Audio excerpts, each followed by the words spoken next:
নবী সাল্লাল্লাহু আলাইহি ওয়াসাল্লাম বলেছেন যে পৃথিবীর সবচেয়ে সুখী মানুষটাকে জাহান্নামে ঢোকানো হবে এক মুহূর্তের জন্য। আল্লাহ জানেন আল্লাহ পাকের মুহূর্তের হিসাব কতটুকু আমরা জানি না। অল্প সময়ের জন্য পৃথিবীর সবচেয়ে সুখী মানুষটাকে জাহান্নামে ঢোকানো হবে, ঢুকিয়ে বের করে আনা হবে। বলবে, তাকে বলা হবে তুমি কি দুনিয়াতে সুখে ছিলে? দুনিয়াতে কি সুখে ছিলে তুমি? সে বলবে আল্লাহ সুখ কি জিনিস আমি জানি না। বলেন নাউজুবিল্লাহ, সুখ কি জিনিস আমি জানি না। আবার পৃথিবীর সবচাইতে দুঃখী মানুষটাকে আল্লাহ পাক এক মুহূর্তের জন্য জান্নাতে ঢোকাবেন, ঢুকিয়ে আবার বের করে নিয়ে আসবেন। নিয়ে এসে বলবেন দুনিয়াতে কি কষ্টে ছিলে? সে ব্যক্তি বলবে আল্লাহ কষ্ট কি জিনিস আমি তো জানি না। আর কিছু বলতে হবে? একটা হাদিস যথেষ্ট। কিয়ামতের মাঠ খুব সহজ না কঠিন? মানুষ যতটা কঠিন কল্পনা করতে পারে কিয়ামতের মাঠ তার চেয়ে হাজারও বেশি কঠিন। মানুষ নগ্ন হয়ে উঠবে, পতঙ্গের মতো বিক্ষিপ্ত হয়ে থাকবে, সূর্য নিকটবর্তী হবে, ঘামে কারো টাকনু, কারো হাঁটু, কারো কোমর, কারো বুক, কারো কান পর্যন্ত মানুষের ঘামে ডুবে থাকবে। বিচার শুরু হচ্ছে না কেন এই জন্যই মানুষ পেরেশান থাকবে। 50,000 বছর মানুষ দাঁড়িয়েই থাকবে কিয়ামতের মাঠে। কিয়ামতের মাঠ একদিন সমান সমান আমাদের হিসেবে 50,000 বছর।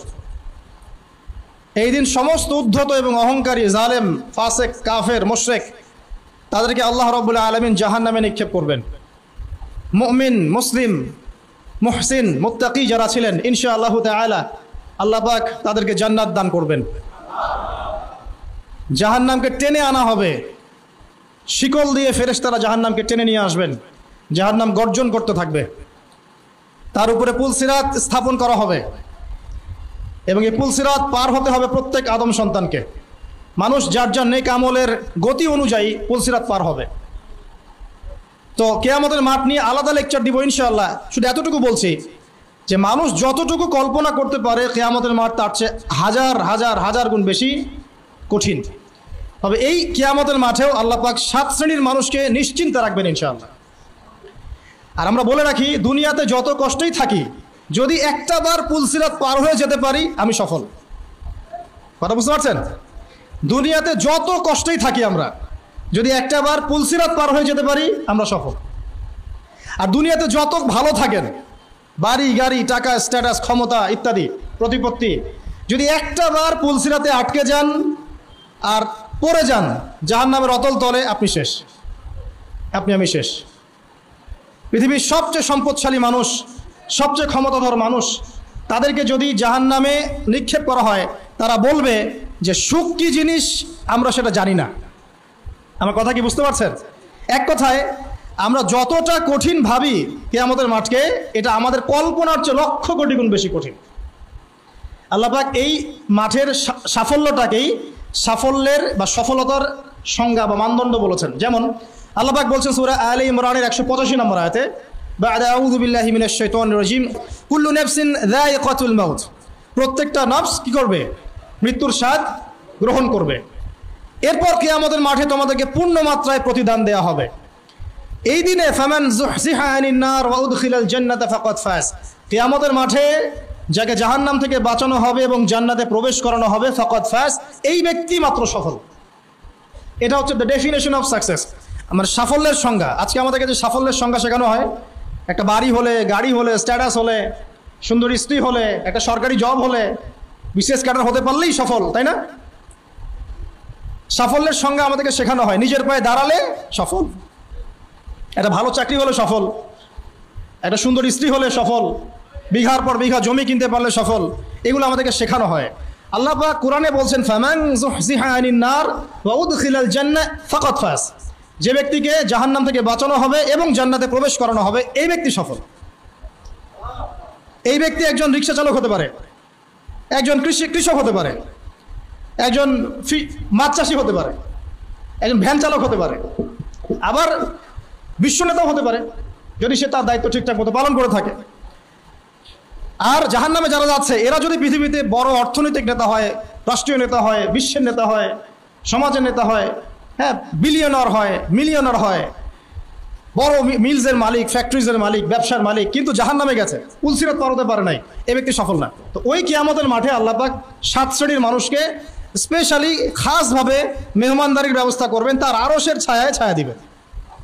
তার আরশ কত বড় একটু শোনেন। আল্লাহ পাক সর্বপ্রথম সৃষ্টি করেছেন আরশে আজিম। সবার আগে আল্লাহ পাক কিন্তু মানুষকে সৃষ্টি করেন নাই, মানুষকে বহু পরে সৃষ্টি করা হয়েছে। যদিও মানুষ এখন মনে করে যে সেই সব অল ইন অল, কিন্তু মানুষকে অনেক পরে সৃষ্টি করা হয়েছে। তো প্রথমে আল্লাহ পাক সৃষ্টি করেছেন আরশে আজিম, আরশ।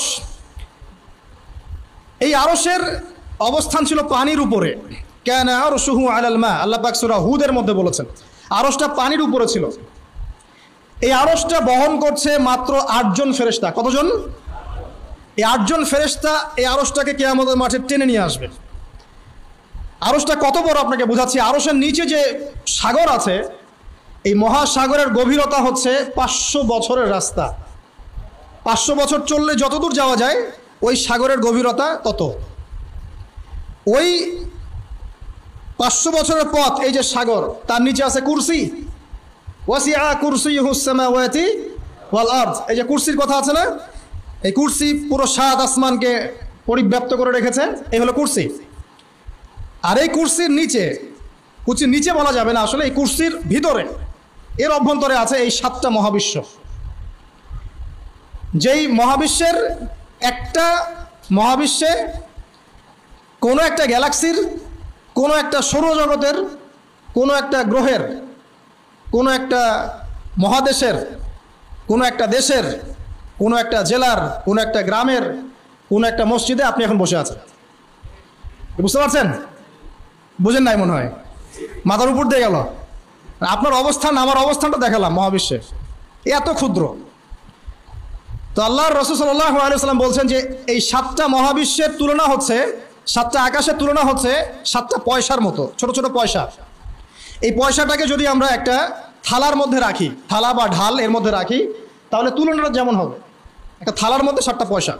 ঠিক কুরসির তুলনায় 7টা মহাবিশ্ব এত ছোট।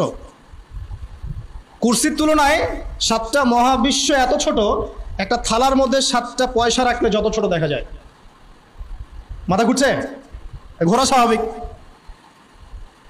তারপরে নবী সাল্লাল্লাহু আলাইহি ওয়াসাল্লাম বলছেন, এখন এই 7টা পয়সা ভর্তি এই ঢাল বা থালাটাকে যদি আমরা একটা মরুভূমিতে ফেলে দিই, বিশাল মরুভূমি, এখানে ফেলে দিলাম এই থালাটাকে, যেখানে 7টা পয়সা আছে, তাহলে এই মরুভূমির তুলনায় এই ঢাল যত ছোট, ওই আরশের তুলনায় কুরসি এত ছোট। বুঝতে পারছেন? আল্লাহকে চিনতে শেখেন। এটা আমরা বলি আল্লাহু আকবার। কি বুঝলেন? যখন আল্লাহু আকবার বলি তখন এই ফিলিংসটা আসে, এই চেতনাটা আসে যে আল্লাহ পাক এত বড়, আল্লাহু আকবার। ওই মহান আল্লাহর সামনে আপনি দাঁড়িয়ে নামাজ পড়ছেন, তার জন্য সওম রাখছেন, তার জন্য হজ করছেন, যাকাত দিচ্ছেন, তাকে স্মরণ করছেন, বলছেন সুবহানাল্লাহ, বলছেন আলহামদুলিল্লাহ, আল্লাহু আকবার, লা ইলাহা ইল্লাল্লাহ। আপনি তখন এগুলো বলছেন।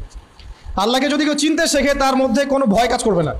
মানে বিশাল ক্ষমতাধর আল্লাহ আপনার সাথে আছেন, আর আপনি তার দাসত্ব করেন, ভয়ের কোনো কারণ আছে? রাইট। সে হতাশ হবে না, কারণ এই মহা পরাক্রমশালী আল্লাহ রহমানুর রহিম তার সাথে আছেন, তিনি পরম দয়ালু, তার তো হতাশ হওয়ার কোনো কারণ নাই। সে রিজিকের টেনশনে ভুগবে না, কারণ এই মহান আল্লাহ আর রাজ্জাক তাকে রিজিক দিবেন।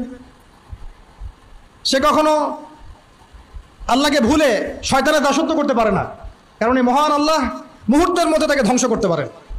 এক হুকুম, কুন ফায়াকুন, বস হও, বাস হয়ে যাবে। সো এই আরশের কথাই বলতে গিয়ে দিকে আসলাম, যে আরশের অস্তিত্বটা আপনাকে দেখালাম। এই বিশাল আরশ, এটা টেনে আনা হবে কিয়ামতের মাঠে, এবং এর নিচে আল্লাহ রাব্বুল আলামিন 7 শ্রেণীর মানুষকে কি করবেন? আশ্রয় দিবেন। আমরা কি চাই না সবাই এর মধ্যে অন্তর্ভুক্ত হতে?